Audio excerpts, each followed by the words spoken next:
This is Bob Rourke with Business Leaders Podcast, and today we're incredibly fortunate, which I say regularly, but in this case we have Jim Sugarman. He's the co-founder of the nonprofit 4Gen Now. Jim, thanks so much for taking time out of your busy schedule to come by and visit. Bob, great to be with you. Super. Well, Jim, tell us a little bit about 4Gen Now and who you serve. You bet. 4Gen Now, we're an international, intergenerational community of entrepreneurs, 1,600 at last count, from about 35 states, 23 countries, and our community members are looking to find an intergenerational business partner to launch a startup. That's who we are. We're also a nonprofit awaiting a 501c3 status, so our targeted market are 16.2 million solopreneurs, independent entrepreneurs, according to a survey from MBO Partners out of Virginia. There are 16.2 million full-time solopreneurs, and as you probably know and your listeners probably know, only 20% of them will be successful their first go-around. They need help. So 4Gen Now is about helping solopreneurs find their intergenerational business partner so they have a higher probability of success and also a higher probability of funding. That's who we serve. You know, I think about that, and so I'm out there, and I'm this lonesome entrepreneur, and either they're in my generations, baby boomers, or any of the other three generations to go, well, that sounds interesting, so how would I find one of these organizations? Great question, and this is the how-to of 4Gen Now. So we have a platform designed to connect, match, and fund intergenerational entrepreneurs, specifically through face-to-face meetup chapters around the U.S. We have 21, we have 5 overseas, and in the U.S. our flagship meetup chapter is in Denver. And for some of the other meetups and groups and so on, so how's the local chapter organized? Right. So we have 2 co-organizers in the local Denver chapter, and they co-organize or they host monthly meetups. And every monthly meetup will have a different theme to it. It will have a guest speaker, and for example, this coming April, the end of this month, we'll have a meetup whereby 4 different generations will talk about challenges of working together to find their business partner, and once they have found it, challenges to overcome to make their intergenerational startup succeed. How long has the organization been in operation? That's a great question. Formally, I should say just since January. We just formed as a educational nonprofit in the great Commonwealth of Massachusetts and waiting 501c3 status, hopefully from the IRS within the next month or 2. And so you started in January and you've got 1,600 members already? Well, it was under a different name brand, so okay. To continue to be transparent, I'd say this has been a labor of love for about 1.5 years now, part-time, full-time just since January. To drill down a little bit, let's talk a little bit about your background and what brought you to be so passionate about what you're doing. Well, as my wife reminds me, I'm a dreamer. I tried to extract the best from that by organizing trade shows and special events. That's my primary background, or at least that's what it has been for about 15 years now, both for myself in the U.S. and for 5 years living in Hong Kong. But the reason, or what got me into this, was I read an article that changed my life. 2015, I read an article from the Kauffman Foundation, a well-known think tank based in Kansas City that advocates on behalf of entrepreneurship. The study showed how counterintuitively from basically the last 40 years that the number of startups as a percentage of U.S. businesses has actually declined by 44%. I read this article, scratching my head, how can this be? More research, and I learned that not only did this Kauffman Foundation publish the report, but the head of entrepreneurship, Victor Wang, coined a term in his testimony before Congress last year. He calls the fact that we're creating too few startups with too many failures as America's entrepreneurship deficit. Our entrepreneurship deficit that has led to declining productivity, declining wages, and a lower quality of life, according to the Kauffman Foundation. This article, that study that I read in December 2015, changed my life, and I guess is the reason why we're chatting right now with your guest. You know, and there's so many different ways to go, you know, and I think about after reading the Kauffman Foundation, and you go, so was there a demographic that had greater success than another demographic? Again, counterintuitively, the Kauffman Foundation showed that for the last 15 years or so, the number of startups by baby boomers, those in the 50-plus range, exceeded the number of startups of millennials. So the initial outreach in terms of the customers or the market served, I approached were baby boomers. In fact, the first iteration of 4Gen Now was called Millennial and Baby Boomer Co-Founders. There's a lot of anxiety amongst baby boomers, let alone a lot of wealth being transferred from baby boomers to their millennial children and Gen Z grandchildren, that they're on the surface not much similarities between the two, but if you dig down a little bit, there are many similarities between those two generations. So I started with the millennials and boomers, and then found a dynamic collaborative between Gen Z and Gen X. When you get those groups together, what are the key characteristics that the generations bring to the table that are either complementary or in conflict? Right. Complementary, the visionary and the idealism of we baby boomers, the tech savviness and get to the point of the millennial and Gen Zs, and the efficiency and the result metrics of the Gen Xers. So the values in terms of starting and running a profitable business are common. That is a common goal. The skill sets are unique and complementary. What is most in conflict are the communication styles. Yeah, I could see that. You know, tone deaf in the parent range, maybe. And also, the modes of communication. We boomers, or at least speaking as a boomer, I prefer face-to-face. Secondarily, a phone. Thirdly, an email. Fourth is a text. Whereas Gen Zs, it's probably just the opposite. So how do you take such radically different generations and somehow create, through that creative, how do you create a collaborative dynamic between that creative tension, so to speak?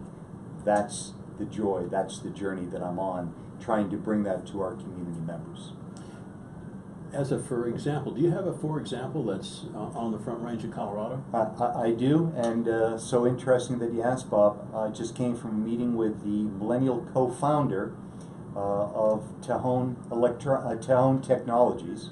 Tejon Technologies, I met with the millennial co-founder, and he was sharing his story for a half an hour, how he met his baby boomer co-founder. And they are in the process of raising funding, but he shared with me some of the problems from a communication perspective that he and his boomer co-founder had to work through. But the reason why they've been successful in his terms, because they bring very different complementary skill sets to the table. The boomer is a coder, a tech genius. The millennial is a business, operational, sales and marketing, business development person. Great complementing each other. And I would have thought that would have been the other way around. You know, how many boomers are coders? I guess the old Cisco guys are kind of around. You know, right. Fascinating. So as you go through this process, and before I forget, how do folks find you on social media? It's awesome. Thanks for the question. We are at 4Gen Now, and that stands for 4 Generations Now. It's the number 4, GENNOW.com. So you can check us out there, and also through the Meetup platform. in 26 cities, but by going to the 4gennow.com site, under our community section, you'll see a list of all the 26 meetups that we have, and interested folks can just click on and attend a meetup, and or subscribe to our newsletter, and we'll invite them to join one of our regular webinars. And so for the resource for either the boomer or the millennial or Gen Z or Gen X, oh, got them all. Cool. Got them all. Got them all. What types of resources and where do they find them? Do you guys offer? So, yeah, and we're just rolling out a revised business plan or business model, and basically the 4GenNow platform, I look at 4GenNow in my role as the ambassador for the concept of intergenerational entrepreneurship. This is what 4GenNow is leveraging, bringing 4 generations of entrepreneurs together to meet, connect, get to know, and launch startups together. So from a resource perspective, we offer both online and offline resources or ways for our community members to interact. For example, online webinars. We're rolling out, under development right now, a matching application. So in the very near future, our members, wherever they may be around the world, can, for a very nominal fee of $10 a month, be able to reach out on an unlimited capacity to other members in the community to see if perhaps they might be suitable business partners. From an offline perspective, we presently offer the meetups in 26 cities and summits, both here in the U.S. and overseas. And our U.S. Celebration Summit face-to-face event, where we bring our community together from an educational perspective. We have pitch sessions, we have guest speakers, intergenerational experts, we have angel investors talking about why they prefer investing in startups with intergenerational co-founders. They're held right now once a year, and our 2018 version will be in Denver on October 12th. For the folks listening and go like, they search and there's not one in their community, and they want to start one. What are the qualifications and how do they get signed up to start a community? Great. Yeah, the qualifications, the only qualification is their passion. And of course, a reputable, ethical perspective of genuinely wanting to communicate and work with other intergenerational entrepreneurs. So if the interest is there, all they need to do is to contact me, and I will work with them to give them the appropriate agenda. And by using the meetup apparatus, it's very, very simple how to communicate with other members and how to invite them to the monthly meetups. And I work real closely with our co-organizers. So anyone who's out there in a city in which there's presently no meetup, not to worry. If you're interested, we'll make it happen. Yeah, I was thinking with 35 cities, we've got a few left to fill up. You know, you were talking about the meetup apparatus. Is it an application, or is it something that goes on online? How's that work? Right, all online. It's a relatively friction-free way for members in the community, for anyone online to find an area of interest and then sign up and then be invited to, quote, a meetup. So we work, interestingly enough, the ubiquitous international co-working space. At the end of last year, they ended up acquiring the meetup platform. Makes sense. Yeah, it does. So it's a very easy, simple, and free way for people to find a topic that interests them, and then engage face-to-face with other like-minded individuals. So if it was a perfect outcome for you, where would you see this organization in the next 2 to 3 years? Great. The metrics that I would like 4GenNow to be evaluated on are 3. Number 1, the number of intergenerational teamed startups that are formed, not just in the US but in Europe. Number 2, the number of intergenerational startups that flourish after 5 years. And number 3, the number of jobs created. Because of the entrepreneurship deficit that I alluded to earlier, we're creating too few jobs, too many failures in the US, and similarly in Europe, there's a huge unemployment problem amongst the youth aged 15 to 24, over 6 million youth in the EU, that are either unemployed or not involved in any vocational educational training. And similarly, in the EU, they have, for the 50-plus generation, they're looking for new ways to stay engaged in the economy. So I would like in 2 years that, let's just say I'll just throw out a number, that we have 100 intergenerational teamed startups that have formed, legal registration from a corporate perspective, and number 2, that they're in the process of building a product, building a service, or bringing a service to market, and we'll have to evaluate the metrics in 5 years just to see the number of jobs created because of this new dynamic. Is there a study that talks about the chief reasons for failure on the boomer versus the millennial? I'm not sure if there's a study from a generational perspective for failure, but CB Insights, the well-known research firm, on an annual basis, they come out with the top 20 reasons why startups fail.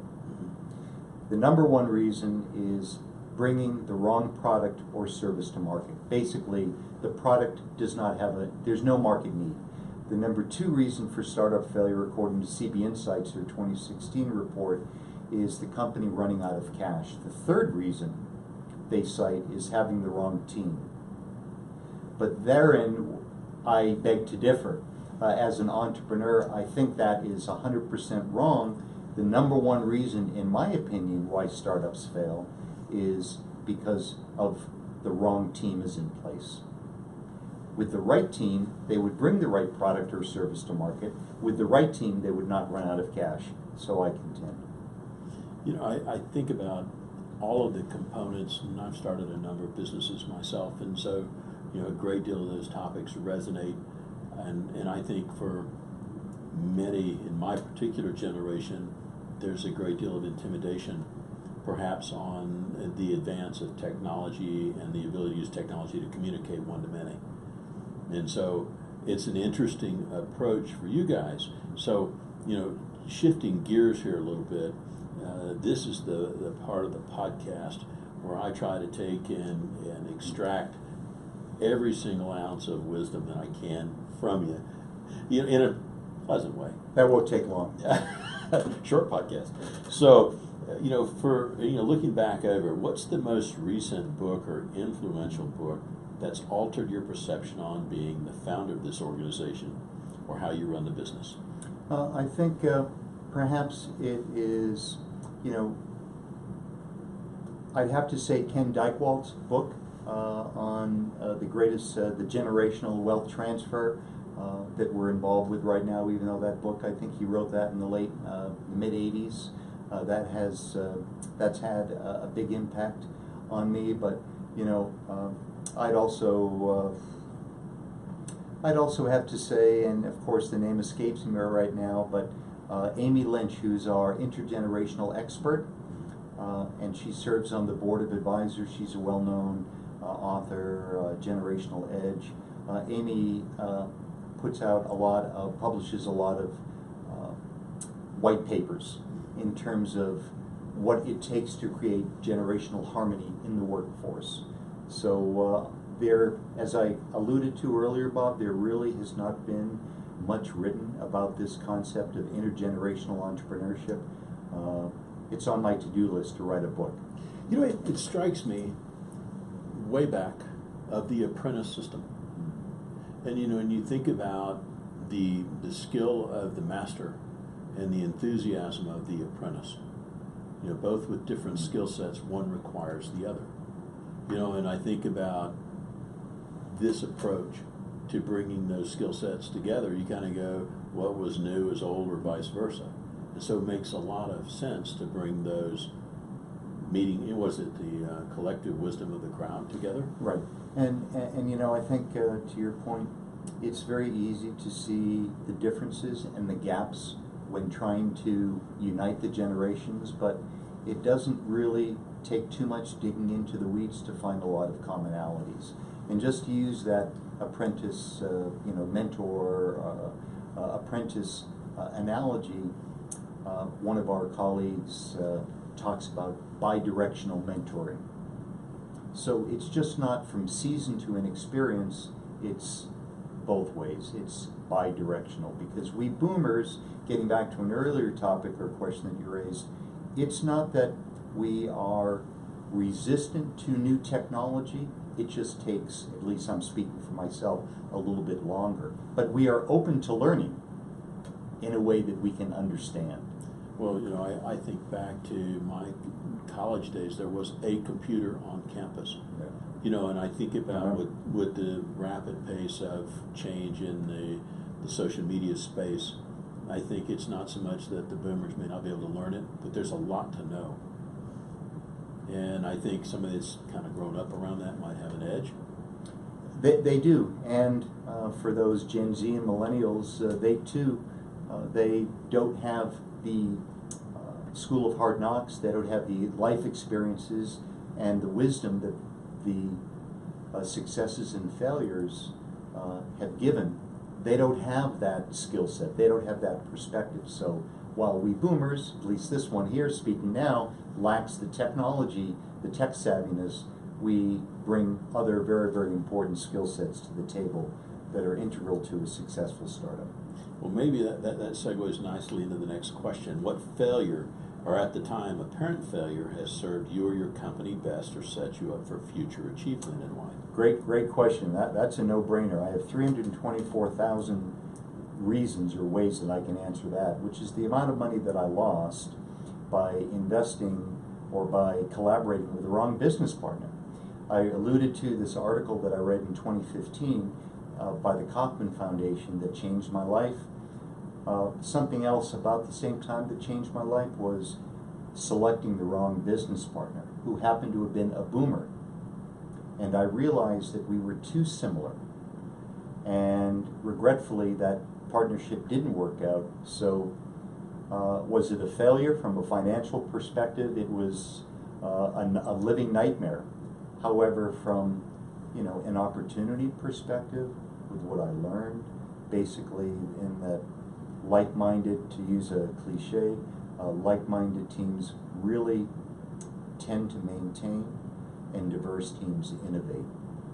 The lesson that I learned very painfully was if the two founders, if the co-founders are too similar in terms of perspective, in terms of outlook, in terms of experience, and there's not enough dissimilarity, there's a high probability that it will not work out.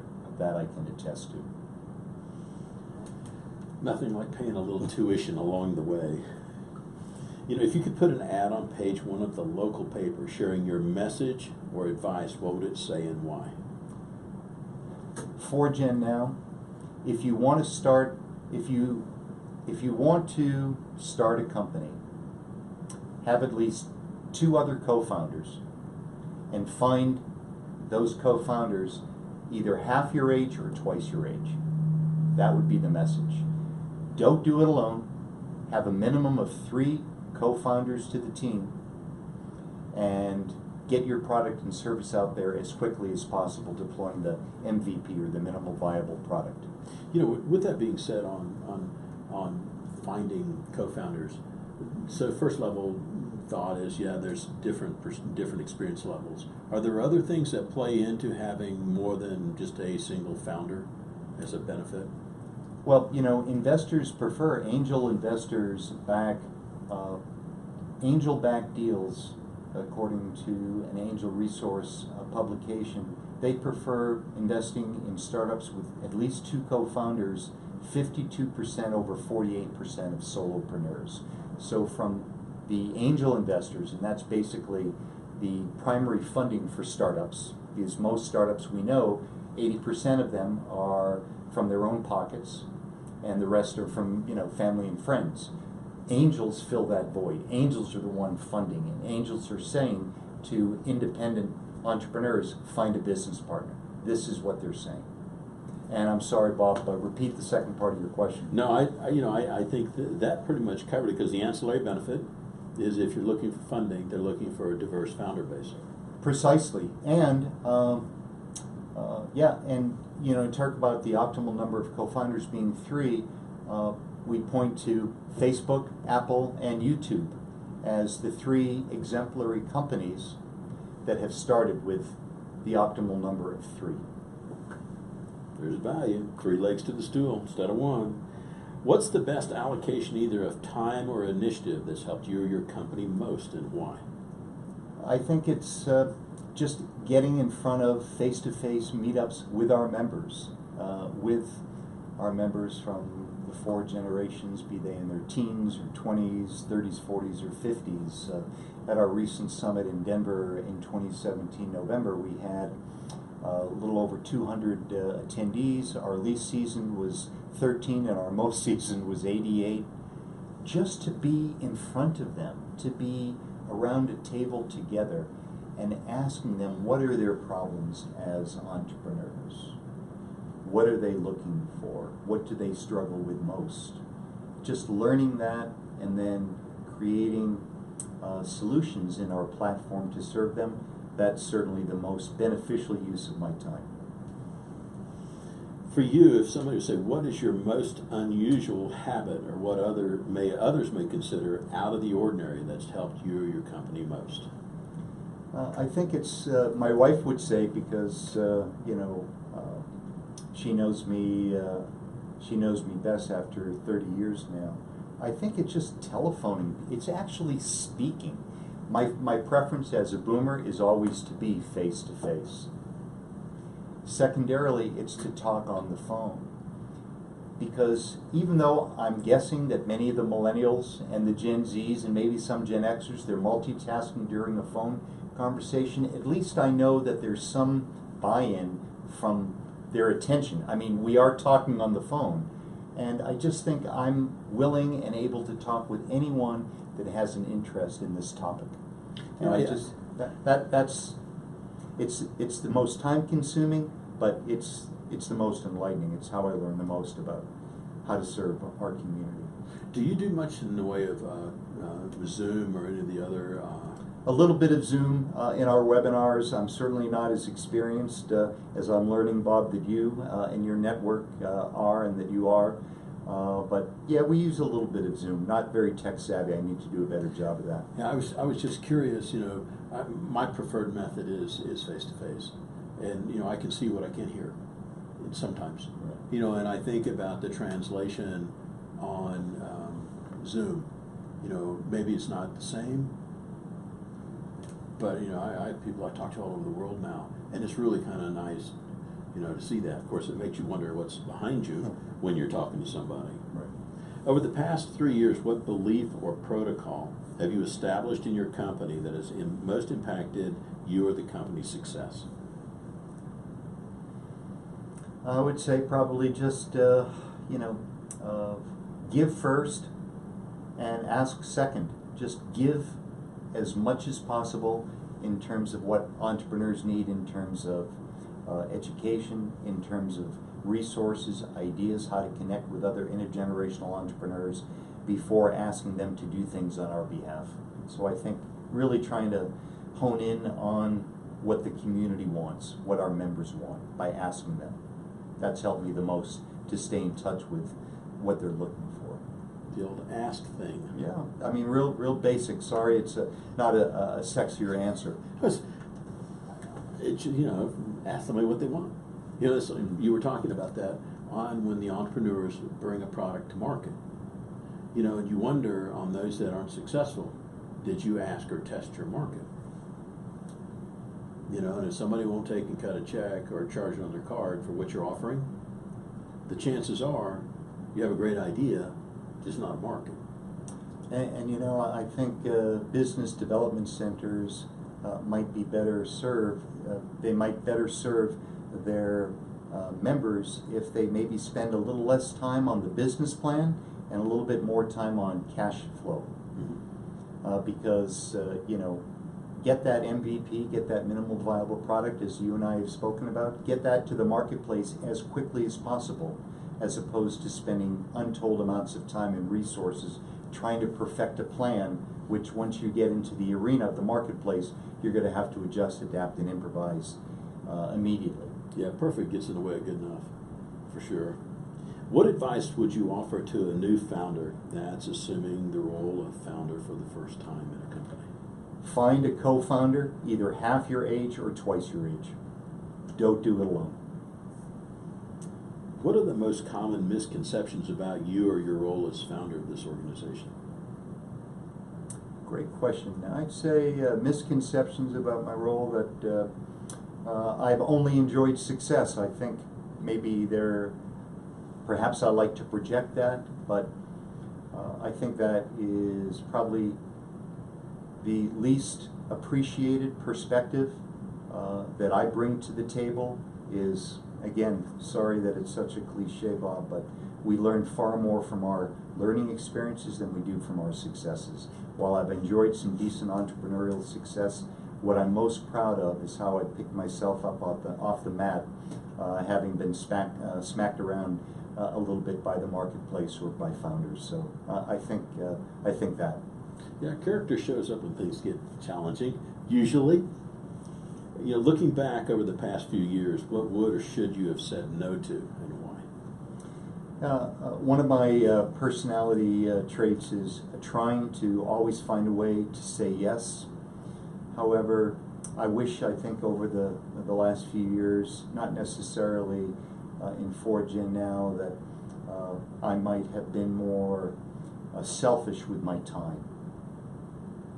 I think that I have a tendency of wanting to work with and help and listen and speak to anyone that is remotely interested or with whom I think we might be able to collaborate in some to-be-determined way, as opposed to perhaps evaluating the situation and saying that there's a high probability that this will not work at this time, and to have been more selfish with my time. So time management. Time management. In the day-to-day operation of the company, what's your personal habit or self-talk dialogue that keeps you and the company focused? Great follow-up to what I just mentioned. I always ask myself, I try to ask myself repeatedly during the day, what is the best use of my time right now? Right now, what is the best use of my time? And also, secondarily, am I doing that which is important or that which is a necessity? For example, or urgent. The old Thomas, the Covey approach, right? To do what's important, not necessarily what is urgent. Answering a phone call when the phone is ringing right in front of you, that's urgent, but there's a 90% probability that it's not going to be important. So I try to ask myself as well during the day, besides what is the best use of my time, I'm asking myself, is what I'm doing both urgent and important? And, I try to ask myself that question. What am I doing that's really important for the business?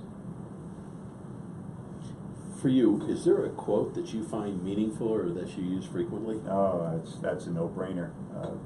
Winston Churchill, never, when asked what the greatest lesson he learned in his life, he said, that's an easy one. I can answer that in 7 words.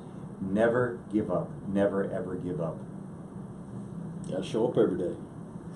If you were to talk to your colleagues and they were asked what you were best at, what would they say, and how do you utilize that strength on a day-to-day basis? I'd like to think that bringing, being all in, not being afraid of, rejection, and just projecting that enthusiasm for the mission.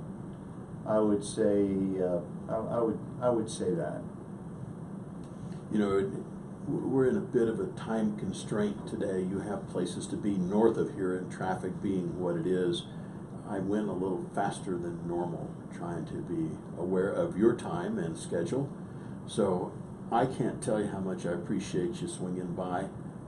And folks, if you're listening and you have an entrepreneurial bent, whether you're a boomer like me or any of the other generations, Z, X, or millennial, I would urge you to listen and reach out.